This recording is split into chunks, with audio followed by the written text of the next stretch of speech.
All right, everyone. With the latest revelations of Ratcliffe and Gabbard and so forth, it is now certain that the legacy media was culpable with regards to the so-called intel community, which is ironic since they're the ones warning of this eventuality, in trying to effectively frame Donald Trump to rig elections.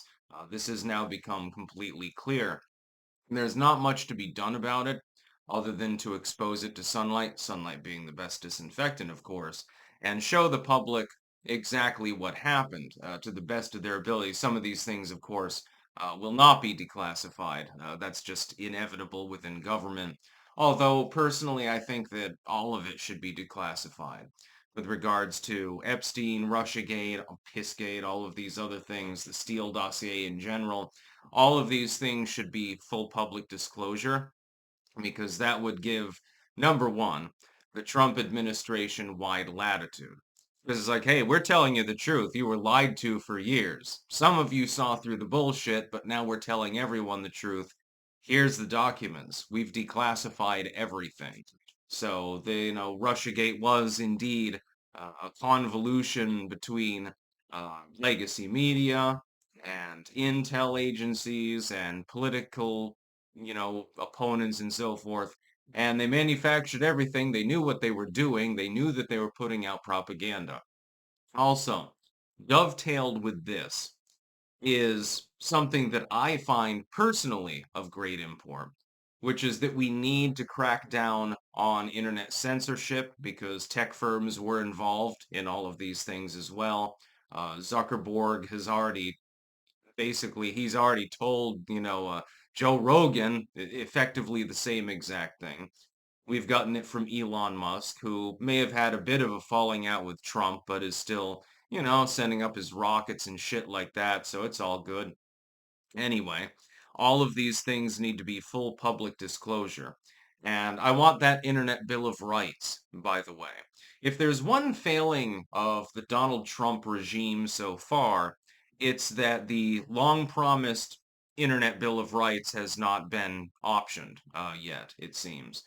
And I think that it would have broad support. I think that even some liberals would support the idea.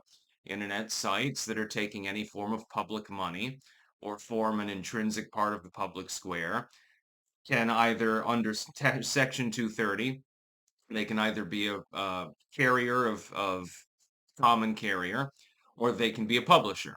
They can't be both at the same time. Right now, they're trying to have their cake and eat it too.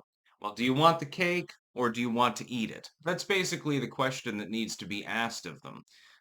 I would dovetail this in because remember, those same tech firms, the ones that were censoring people who disagreed with the mainline opinion with regards to many of these issues, or who disagree with politics in general in some cases, have been banned.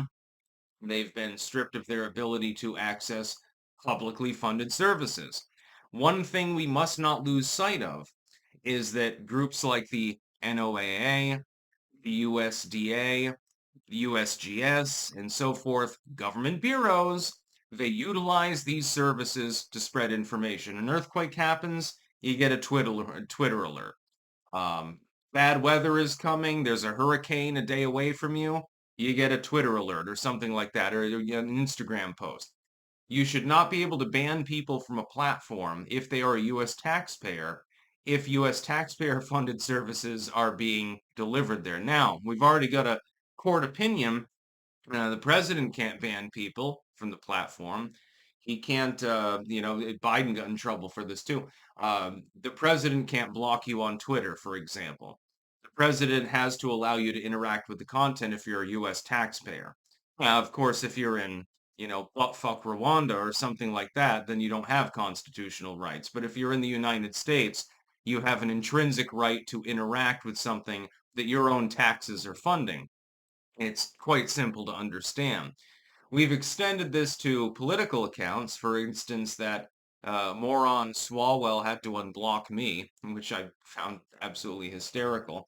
He finally wised up and cleared his block list, I guess. He had literally blocked me for several years there, and I found this hilarious because I said, bang, bang, fang, fang over and over again on his posts. And eventually I found myself blocked and then actually threatened to sue him. It probably would have been a successful suit given the Supreme Court's fire opinion with regards to politicians. That would have been very, very funny, but I digress, as usual. But anyway, the legacy media has spread propaganda and is still spreading it as we speak. Every single goddamn day, over and over again, deluding the public. I mean, the press is not a press. The press is literally a machine, by the way. Printing methodology. The rights of the press are limited by whether or not you are defaming people. If you're spreading like terroristic literature, that'd be probably a problem. They're allowed to say fundamentally whatever they want, though. But it should, I mean, if they're acting in good faith, they should be labeling it as opinion, because most of it's no longer journalism. You can't really say that what CNN is reporting at this point is journalism. It is an activity of the press, but it's just a pile of opinion pieces, most of which are lies. So that's really what it's devolved into. Same is true for every other legacy media network, by the way, and increasingly for content creators as well. Now, they're giving you their opinion. They're not analyzing things from a particular, like, constitutional perspective or anything like that. When I analyze things like this, I say, look, the legacy media can say whatever the hell it wants to say. I have the right, and this is why I'm against internet censorship so much, to counter them and to say what they're saying is not true. It is a lie in some form or function, and usually it is. More than 50% of the articles that I encounter have at least one glaring lie in them. It might be an omission of some fact that would be otherwise pertinent. It might be the inclusion of material that has nothing to do with the story itself and simply biases the reader or the listener. It could be that it could be by structure because they know full well that these people are not stupid. They know full well that the average person reads the title, maybe the first paragraph, and then conks out. That's 90% of the people that read the article. So they'll bury the pertinent details down further in the article. Sight unseen. Well, it doesn't go viral because nobody bothered to read it because it's boring and retarded. This happens with most articles, I would say. Probably about 90 fucking percent of them within the legacy media. Sometimes you get, unless it's like a heartwarming article. Like, here's the story of this dog that saved three orphans. It's okay, well, there's no need to lie about that. You can just, describe the details and just with the, nectar dripping down and it's all, butterflies and hearts and shit like that. Other than that, though, if it has to do with politics, hell, if it even has to do with fucking cooking, you're going to get all sorts of lies in the article. Here's the perfect way to create your chicken.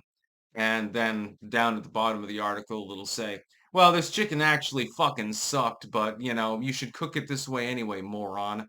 That's about all. Peace out.